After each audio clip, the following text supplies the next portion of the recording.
Hi, everybody. It's Dawn Fisher, Morning Glory Needleworks.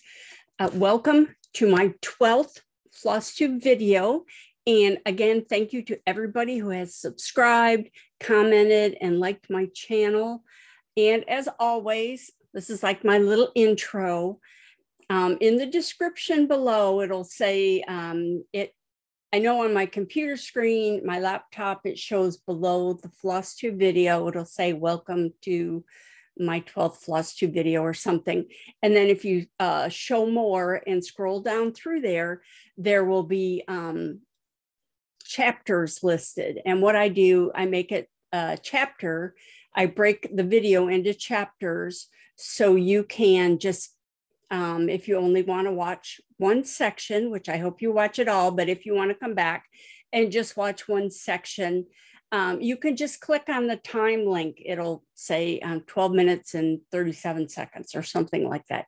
You just click on that. It takes you to the exact spot in the video that you want to watch.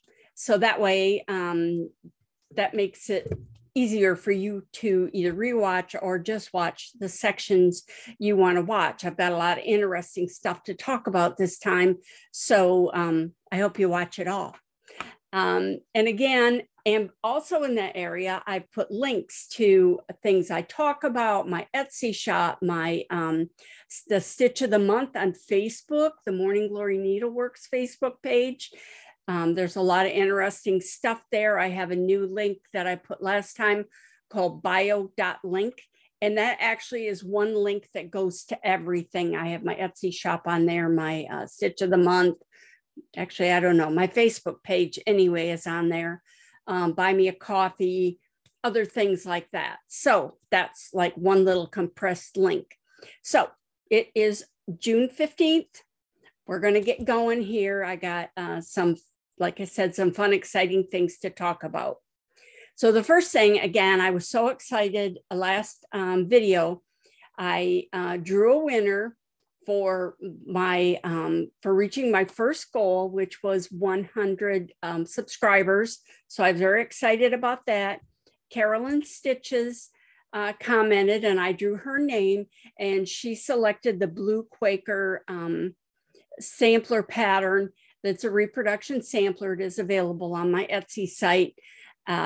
She emailed me immediately, which was great to know she's watching. And I sent her back, replied back. She wanted the digital download, so I sent it to her immediately. So digital downloads are nice because you don't have to wait for them to be mailed. And if you're purchasing the sampler, you don't have to pay the shipping fees. So it does save you some money. So, but I'm even more excited. I was so excited to hit 100 subscribers because I am pretty new. And now I'm very this close to having 250 subscribers. So I'm very excited about that. I'm still working on my next goal. I'm going to shoot a little higher this time. So I think my next goal is going to be 1,000 subscribers. So I'm really excited. So if you know anybody that likes to watch FlossTube, send them my way. Or if they love antique samplers, antique needlework tools, taking classes, anything like that, be sure to send them my way. I appreciate it.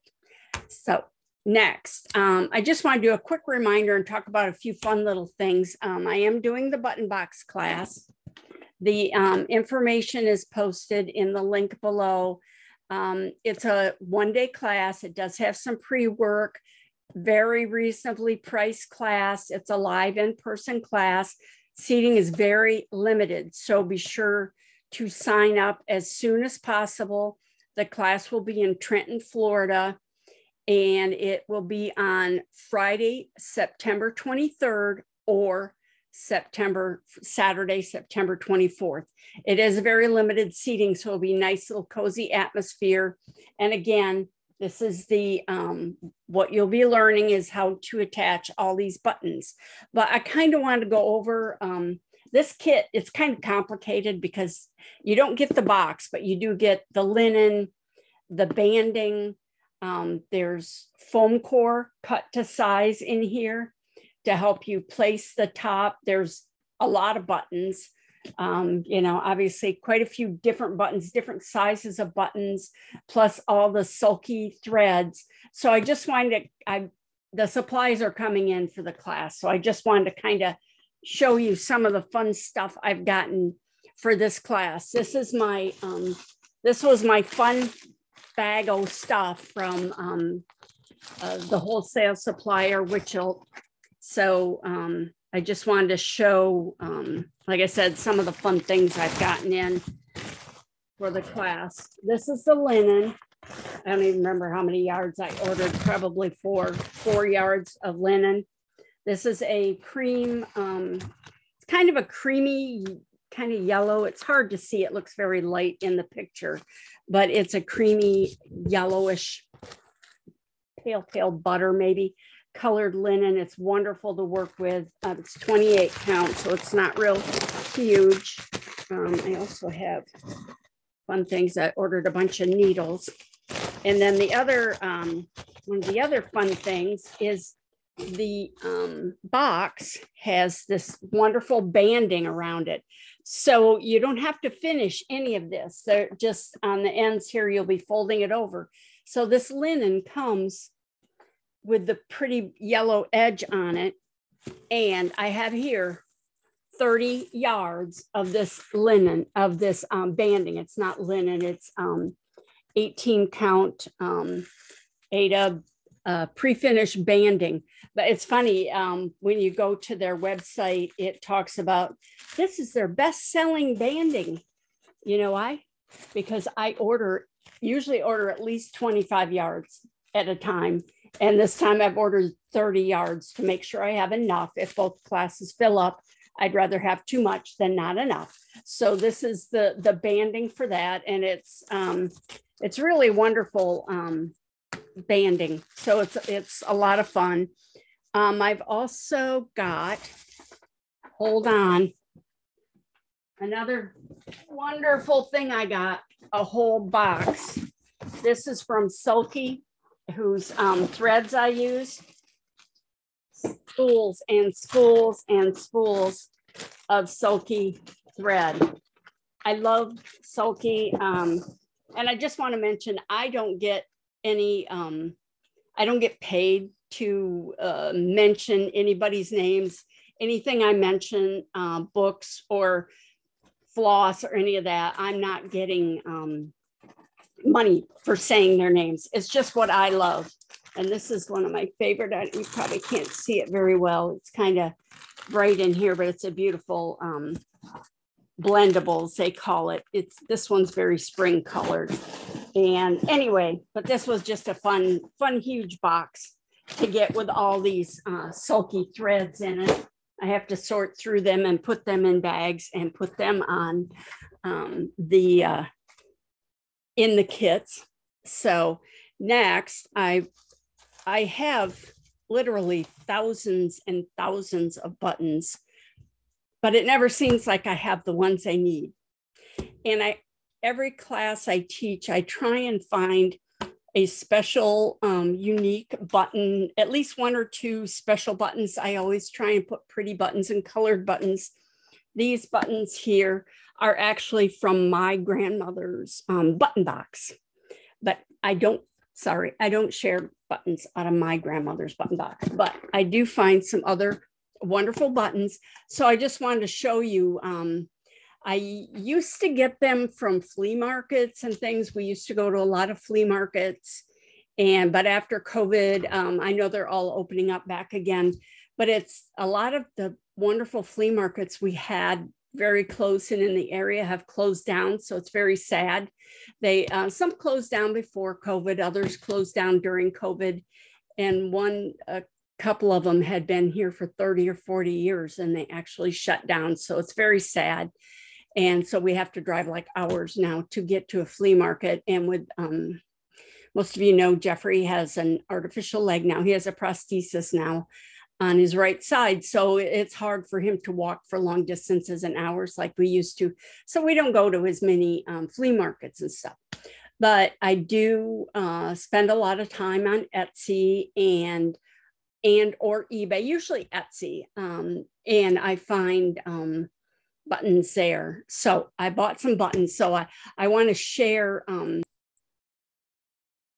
the buttons I purchased recently. I just got them in the mail. All the fun mail is coming in.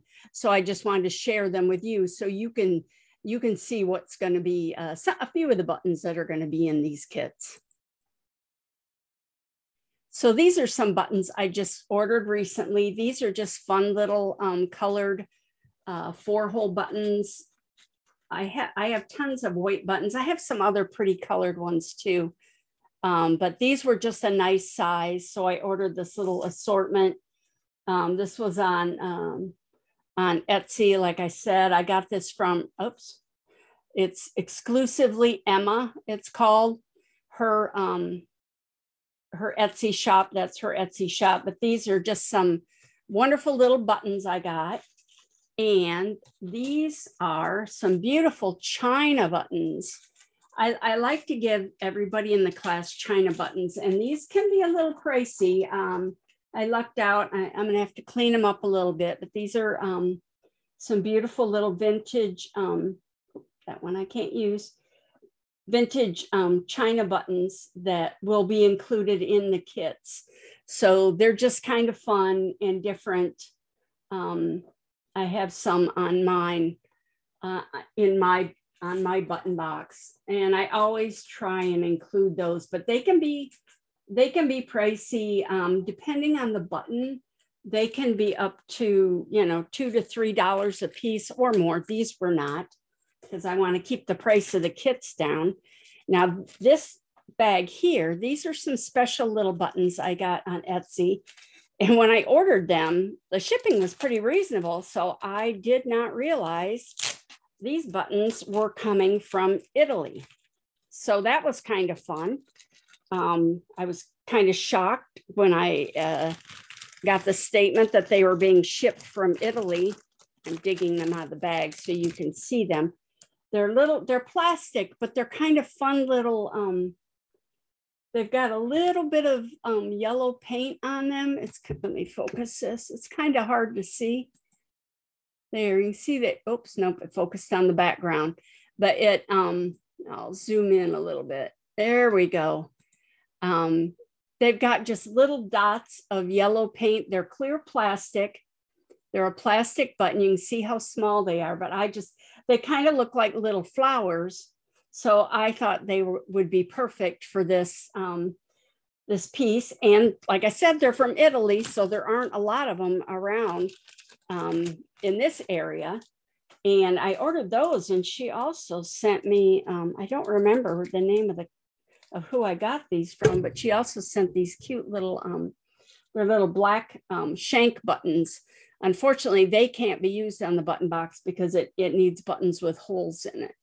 So I just thought that was kind of fun. I thought you would like to see how I sort my buttons. And what I do is, when I start doing that, I actually have a piece of paper that is the different sizes I need. I've actually drawn little circles, and I'm gonna change back so you can see me, and then I'll talk again.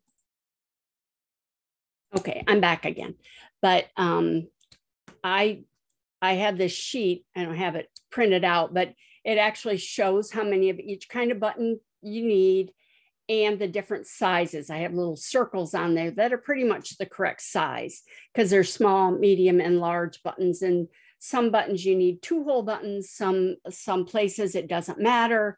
Some you need a lot of them you need a 4-hole button. So sometimes those can be hard to find. But this way, if people want to use their own buttons, they can use this. Everybody gets a preliminary kit, because you have to have these vines done so you can place your buttons correctly without having to count too far. But a lot of people have their own buttons, or they like to find their own, or buttons that mean something to them. So I send them the sheet so they can figure it out. And a lot of them just bring bags of buttons and sit during the class and dig through the buttons. So anyway, it's a lot of fun.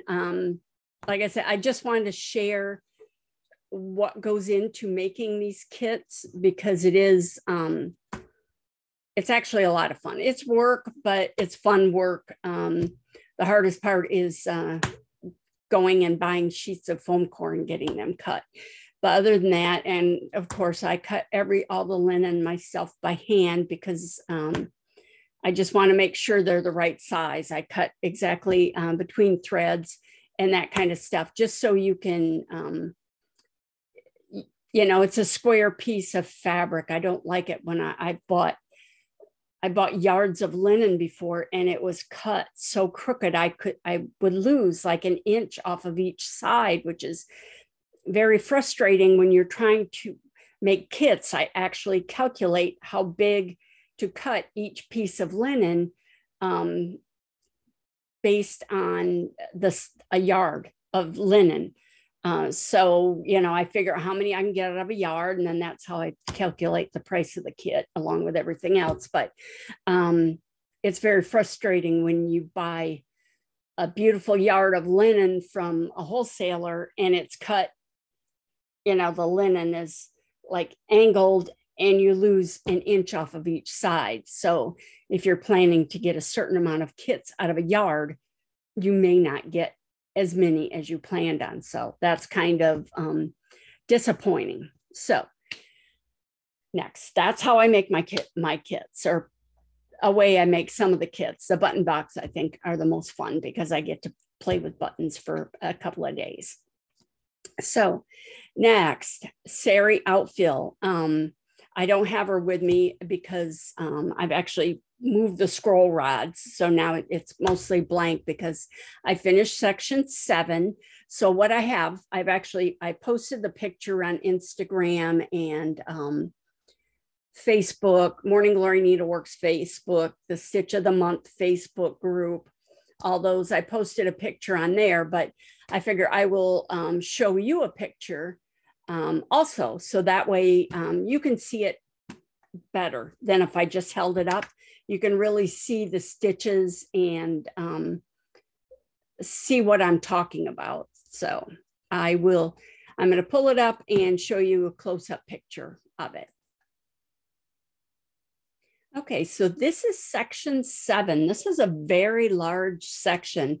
Figure this is 6.5 inches wide, and it has 3 bands in this section. The top band is the little vine, and the with the flower, one upside down, one right side up. That's the first band. The second band is a big giant, I don't know what they are, big flowery things. They look like big X's with a flower in the center of each. And then the bottom band is very narrow and it's just done in green and then the off-white color. But the largest band was actually not too complicated because it's all double running. This section is worked over 4 threads. As I said before, some of the sections are worked over 3 threads, some are worked over 4 threads. This section is worked over 4 threads. So it works up pretty fast and it's big. There's 2 more, or no, this is section 7. So tonight I'm going to start section 8 and then there's 9 and 10. So I'm getting close. I'm well over halfway done. So I'm thrilled with that. The challenging section or band in this one was the top band with those little flowers. There was a lot of little stitches, a lot of color changes.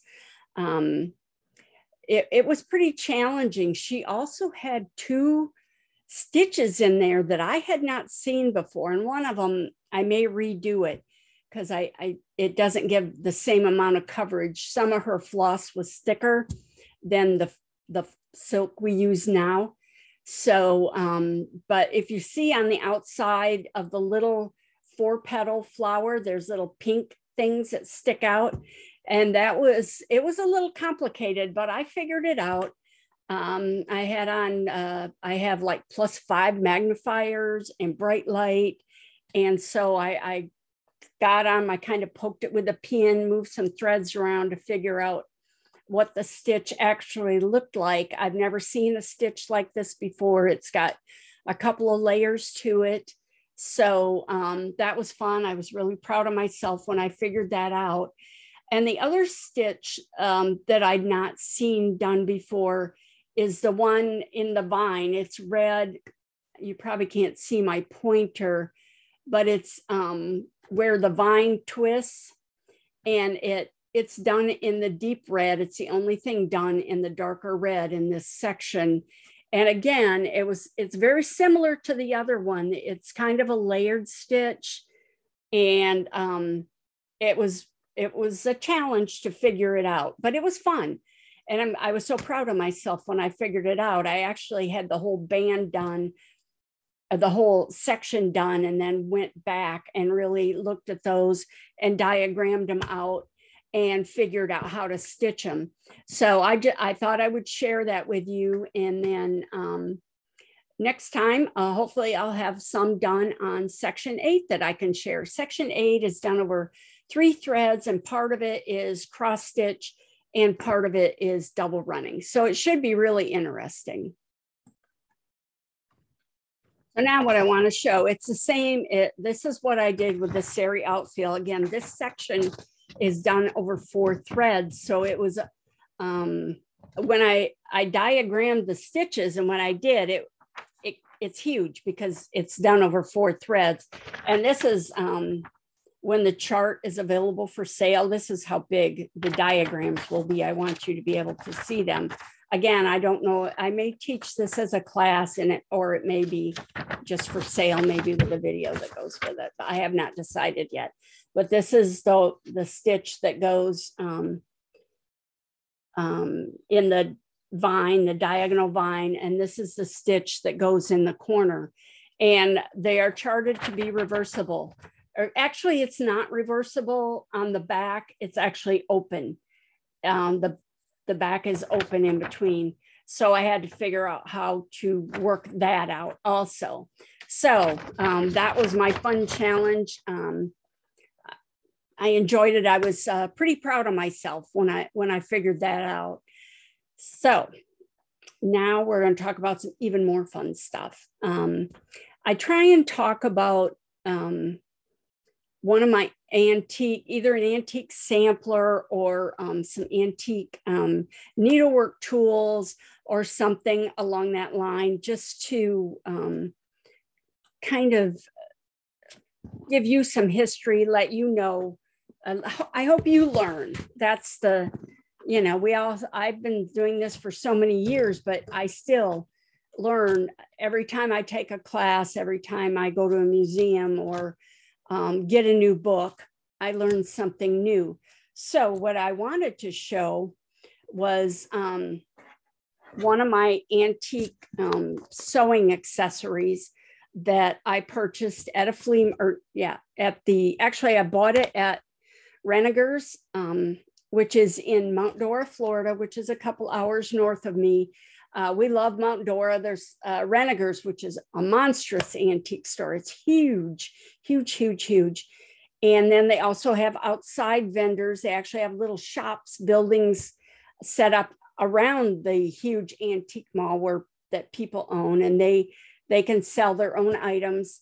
And then 3 times a year, there's also a Renegers in Pennsylvania. I've not been to that one, but I would go to the one in Florida.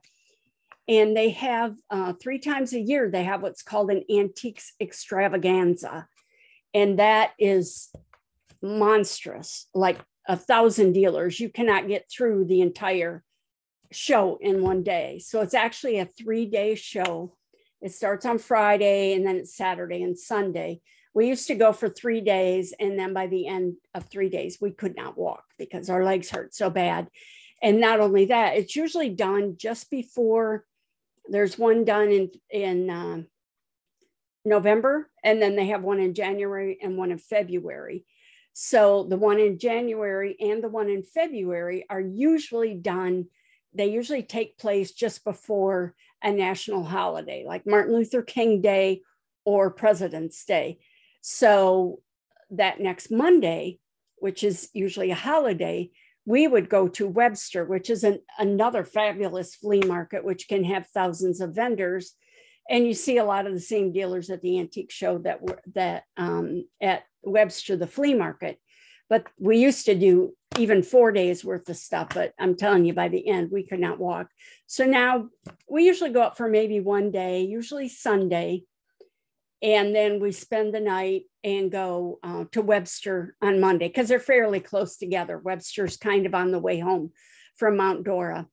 And so I think we went once last year, but we used to go to Mount Dora a lot, but we haven't been able to lately. So one of the wonderful things I purchased, I got this, like I said, we go on Sunday. So I got this at a very good discount because that's why we like Sundays, because a lot of times the vendors don't want to pack the stuff up. So you can get things at very reasonable prices. Oh, one time I got this fabulous crazy quilt for, I think it was $25 because the guy, he says, I know you appreciate it. I've been carrying it around for years. So that was a great find. But what I want to show, this is a shaker sewing box. I had been wanting one of these for years, and I'm going to tell you more about it in a little bit. The outside looks like it's maybe tiger maple. I'm not sure. Now, I don't know if that's the correct top or not, because it doesn't really match the rest of it, but it may be. I don't know. I'm definitely not an expert on these. Unfortunately, it's not marked, but it is, I mean, it's very sturdy. And what's funny is if you take the top off, you have to put it on exactly the right way with what they call fingers. These are called fingers that hold it together. It has to go on this way or it will not fit, which I was surprised. But this is just a fabulous, like I said, I'd been looking for one for years, but this is lined with silk. I'm not sure why there's a dent in the silk, but this is lined with silk. It's in wonderful shape. And I want to show you, this is the inside of this beautiful sewing box. All these items are also done in the silk. This is a strawberry emery. So it's filled with emery powder, and they're all attached with silk ribbons. I'm not going to untie them. I'm leaving them as they are. Here's this fun pin cushion, which you can see is tied on. There's even still a needle in it. I probably should take it out so it doesn't rust. But these are wonderful little pin cushions. There's this cute, not fancy, but it's a waxer to wax your threads. And again, it's tied on with beautiful silk ribbon. This is a needle book with wool felt in it. You can see that. It's got a couple needles still in it. And I can't remember what this is called. I'm going to read some stuff about this, but this is one of my favorite possessions. They're hard to find. They can be very expensive. Again, I got it very reasonable because it was the last day of the sale. And again, the man knew I appreciated it. And so he gave it to me at a good price. And we used to go a lot more. And then you kind of get to know the vendors and you see a lot of the same ones that a lot of times they're in the same spots. There's a few covered areas. The problem with Florida is pretty flat, but this area is actually kind of in a valley.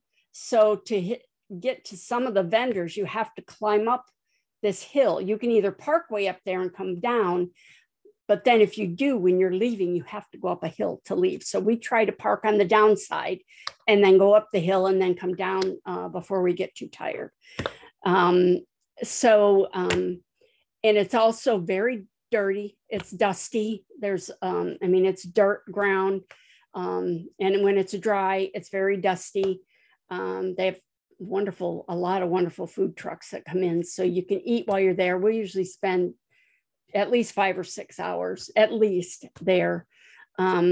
but this vendor was up on the hill. A lot of people don't go up the hill, especially if you're only going to go one day. There's some covered areas. Of course, there's the mall itself, but then they also have a couple of covered pavilions. And then again, some of the shops are there year round, and they actually have like little buildings. So it's fabulous. If you ever get a chance to come someday, I'd like to go up to the one in Pennsylvania. I have not been up to that one, but you can easily spend a couple days up there looking at this. Plus, you know, there's other antique stores in the area and wonderful places to stay. So what I want to do is talk about this sewing basket. And again, I'm pulling out one of my favorite books. I have put a link to Amazon for this book, but if you search, you can find it on Etsy. You can find it from other suppliers. I bought it, this right from the author, Dawn Cook. I'm always afraid I'm going to spell her name wrong, but or say her name wrong. It's Groningen, but it's autographed. So that's always exciting because I ordered it directly from her. But this has just like most of these are in her collection, has almost every needlework, antique needlework tool you can imagine. And I was very pleased to see that I have quite a few of these needlework tools, not as many as she does. But what I wanted to talk about is this. This is the same sewing basket I have, only this one has blue, obviously. This is a stamp that's on the bottom. Mine does not have a stamp on the bottom, so I don't know where it was made or who made it.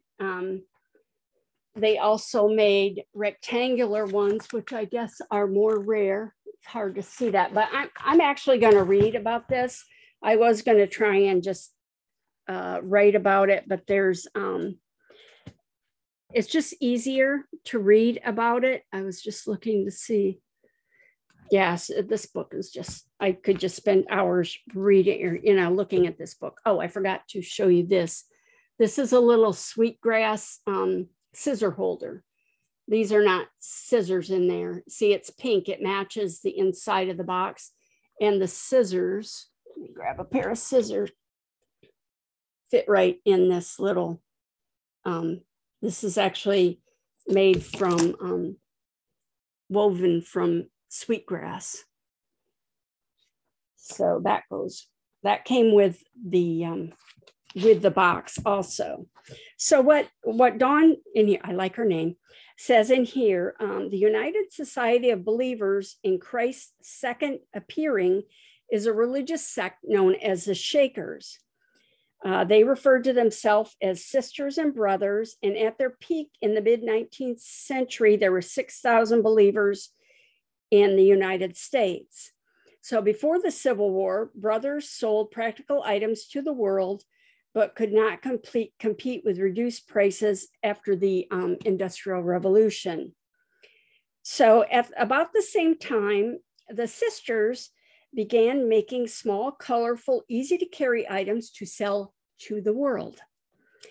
Referred to as fancy goods, the items sold to tourists were often related to sewing. The fancy goods were distributed at resort and vacation destination, first by horse and wagon and later by car.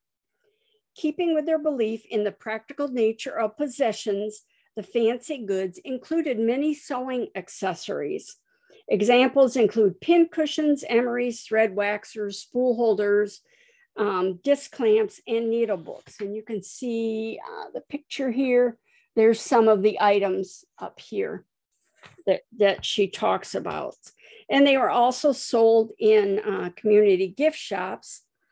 And woven poplar straw sewing baskets were made by the sisters and were bought by tourists. The brothers selected the poplar trees and processed them into 2-inch by 2-inch by 20-inch sticks. At the sawmill, the sticks were then frozen and processed into thin strips. This is like amazing. The sisters then dry gauged the strips. The looms for weaving the poplar strips were warped with 216 thread, number 30 cotton sewing thread. Yards of the poplar was woven daily and then cut off the loom.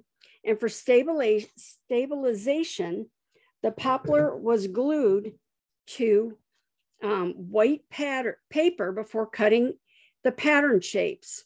So what I'm going to show you is, I can't take it out, but that is what this is. This is those, the poplar that they cut into these shapes and then lined them. This is actually lined with the pink, pretty faded pink silk, but that was how they held that together. And then it's edged with, looks like paper.